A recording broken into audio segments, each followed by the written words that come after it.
Good morning and welcome. I'm Margaret Palmer. I'm director of the National Socio-Environmental Synthesis Center.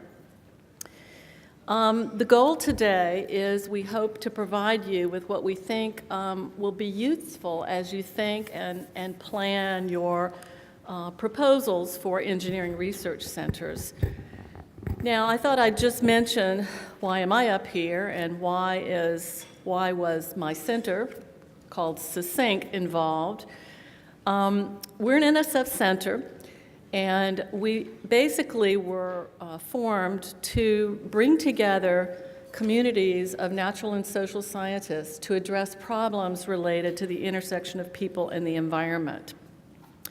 And our mission was not just to produce scholarship, but was also to build new communities and to get communities thinking, research communities thinking about doing things differently. And thus, Don Millard and others at NSF asked if we would help put together a workshop focused on some of the issues we actually struggled with when we formed our center. And I just want to mention very briefly my colleagues here from SESYNC, Jim Boyd right here, who's Director of Social Science and Policy, John Kramer, who is Director of Interdisciplinary Science, Nicole Motzer, who's Director of Graduate Programs, and then Kelly, who is a GRA with us. Thank you very much for all you've done. So I also want to make clear that SESYNC helped put this together, but we do not represent NSF, so don't take what we say as gospel. As you know, NSF has very high expectations for engineering research centers. I think the bar has really been raised on those expectations. Namely, they're not just to be centers for engineering innovations, but ones that actually address very difficult societal problems and help bring solutions to the table for those. And to do that requires what NSF has actually called convergence research, which you'll hear about today. And you may be thinking, well, what is this? What is this new buzzword, convergence research? Well, it's highly interdisciplinary. The idea is solving problems that cannot be solved by a single disciplinary focus or even a single sector.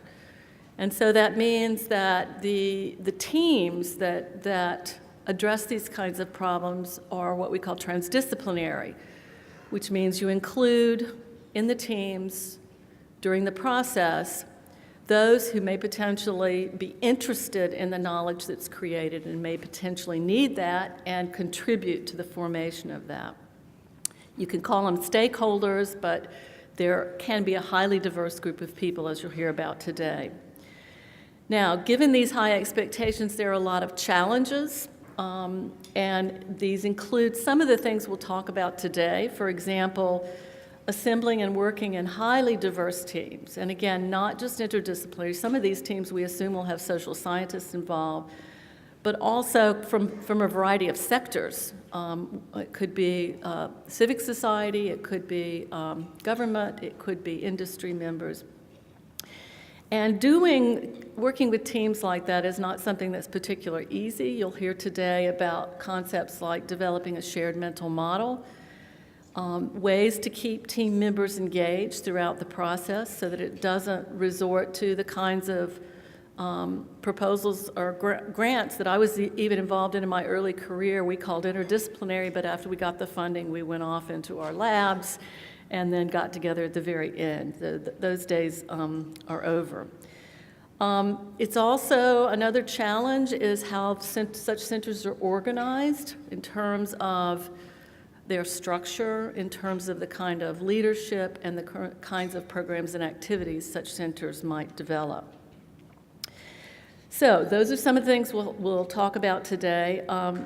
And what SESYNC did was to invite a number of speakers to help address those issues. And some of these are exemplars of just highly innovative engineering research and research centers that have often had high impacts in terms of making major changes.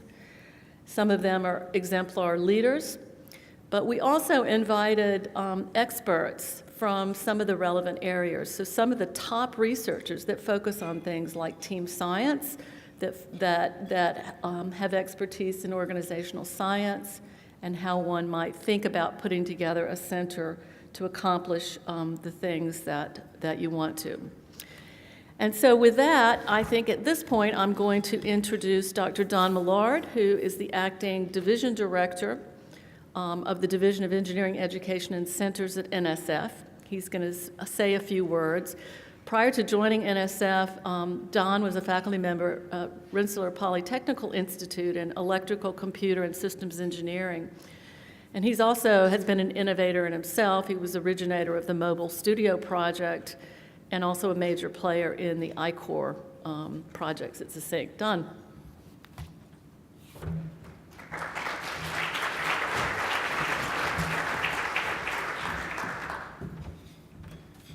Thank you. It truly is a pleasure to be here. First off, I want to truly thank you all for making the time, taking the effort to be able to attend this. And I'm hoping that by the end of tomorrow, you'll sense the excitement that we have over this activity. This is not your father or mother's NSF. This is planning grants. This is very different from anything that we did before in terms of the ERC program, and I would be remiss if I didn't start off by saying it's on the backs of some very hardworking people, and I'd like them to stand, the program officers at NSF. So all of you, please stand, and I want to just say thank you to all of you, and this room thanks you for all the work you put in.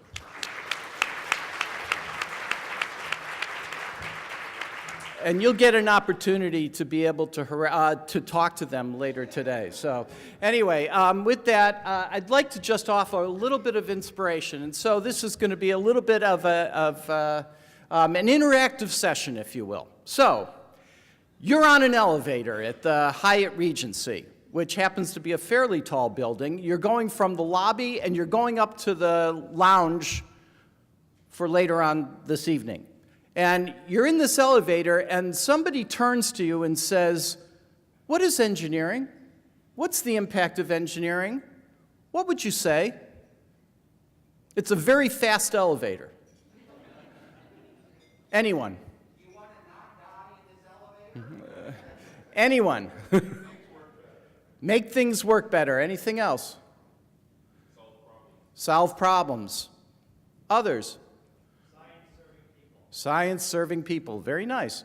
So when you're asking what is the impact of engineering over the years, and in particular, we'd like to be able to think engineering research and development that goes on within the ERC program. It improves the quality of life. It allows us to be able to be more efficient, to be able to accomplish more. It allows us to reduce the amount of effort, decrease the amount of energy consumption, decrease the cost, so on and so forth. But most of all, what I'd like to be able to profess is that it makes the world a better place. And so according to this, in 1985, there was a commission that was formed to be able to look at how would we be able to do something that would be truly groundbreaking and have long-lasting impact.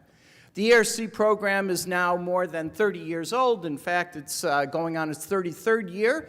And when you look at that, for that period of time, we've invested in the development of transformative and a whole stream of interwoven activities that allow us to be able to produce folks such as yourself who are going to be tomorrow's leaders, to be able to actually do the kinds of research that's going to have a long-term impact with society. And we were really trying to be able to foster new types of activities associated with the planning grants, being able to now take the best knowledge that we can garner in team formation, as Margaret mentioned.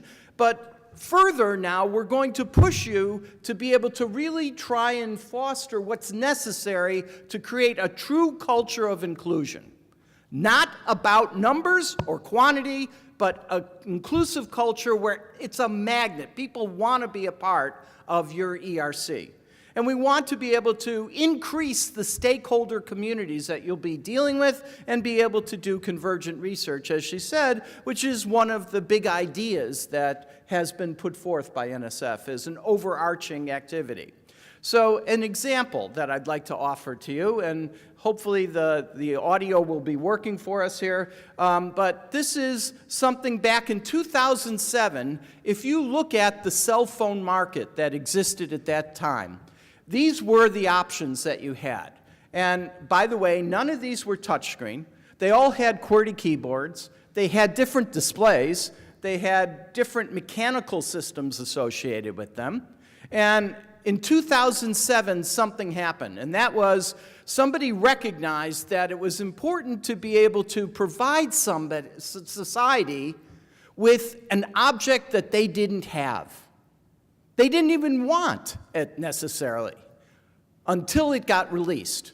And all of a sudden, music and being able to communicate and being able to locate information at your fingertips instantaneously became the new paradigm for what we were going to do with this little box that was sitting in our pockets or in our purses or what have you. And in 2007, they released this thing called the iPhone.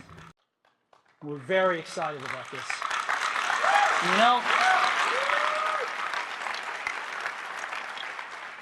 there's an old Wayne Gretzky quote that I love.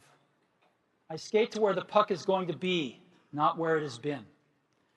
And we've always tried to do that at Apple, since the very, very beginning. And we always will. Thank you. So why this little video? Because the Wayne Gretzky's quote was how Apple conducts its business. Where is that puck going to be is the focus of the attention.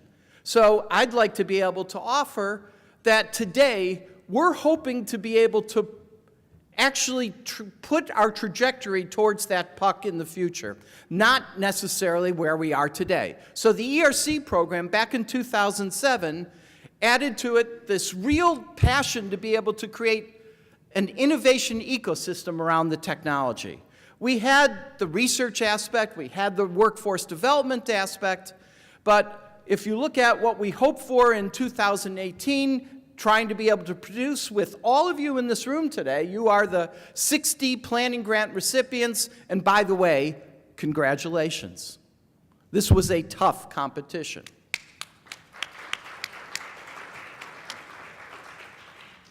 And here's our model. So this is our model for the Gen-4 for the future. It's one where you'll see 4 interconnecting, and I'm going to use the word binding components that are foundational to all centers. We need to be able to actually wrap these things up so that you end up with the research informing not just the technical aspect, but being able to also support the workforce of tomorrow, creating a true culture of inclusion where everyone wants to be a part of it, and be able to create a local and a national ecosystem so that we're able to improve society. And so we're looking at being able to use the strategic tools that have become really important in the ERC program. The 3-plane chart, yes, it's still going to be there. There's going to be continuous feedback that we're going to insist on with the advisory board guidance that hopefully you'll receive, and we're going to be pushing out the interest for you to be able to really look at the strategy, create a logic model around what you're trying to be able to pursue, and we're now asking you to increase your spheres of impact, not just to the engineering community via references or archival publications, but push this out to the point where the scientific enterprise grows, and ultimately we influence all of society by what you do. Somebody who's born blind now can see, thanks to the BMES Center that Giannis basically did oversee when he was when it was in session under his deanship. So we're looking at you trying to be able to address those kinds of societal long-term goals. And you go, and we, like Steve Jobs said about the cell phone and the iPhone, we're very excited about this as we go forward. So I'm just going to ask you to do something simple, which is change the world. And in doing so, what I'm going to ask you to really consider is, here are some resources that you might not necessarily be aware of. And I'm happy to see Mary Potes is here, who runs the RET, REU programs, the Workforce Development Cluster of the EEC division. And so you have opportunities to tap into these types of programs to be able to inform the best practices that you want to embody in your ERCs or your planning that you're trying to do. Likewise, Paige Smith is detained today. She can't be here, but she runs the broadening participation activities. And then, hopefully you've all recognized, how many of you know about Includes, NSF Includes? Okay, we need to fix that. So please, pay attention to this, because that's a golden opportunity for us, and I'll say a little bit more about that. We also have folks in the audience that are going to be able to help you with engineering education, and one that many of you have communicated with, Dana Denick, is here to be able to also offer you insight in terms of how you might put together a research proposal in the formation of engineers to try and be able to stimulate new interest in engineering or leverage knowledge that exists in other communities working with engineers in the REEF program. And how many of you have heard of RED, Revolutionizing Engineering Departments? Once again, we need to fix this. So pay attention. I won't say anything more about that, but stay tuned.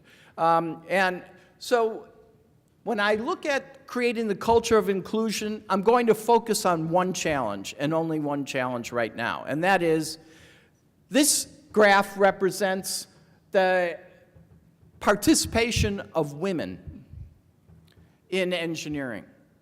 And what you can see here is in terms of the bachelor's plus degrees and below bachelor's, these are the trends that we're dealing with. And unfortunately, it's not gotten better. In fact, this year, it's possibly dipped. We're still waiting for the data. So here's my challenge.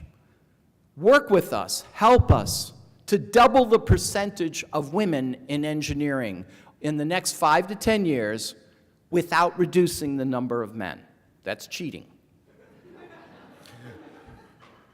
So please. Okay, so I'll close with a couple of suggestions here. So build upon the prior work. You're not starting from scratch here. We have 33 years of a rich history of ERCs. There's a lot that was really successful. There's some things you may not choose to be able to actually replicate. Please understand that if you have a great idea, that's wonderful, but without a strategy behind that idea, without the actions that are coupled in a logical way to that idea, you're not going to be able to produce change. And what we are asking you to do is nothing short of producing a change.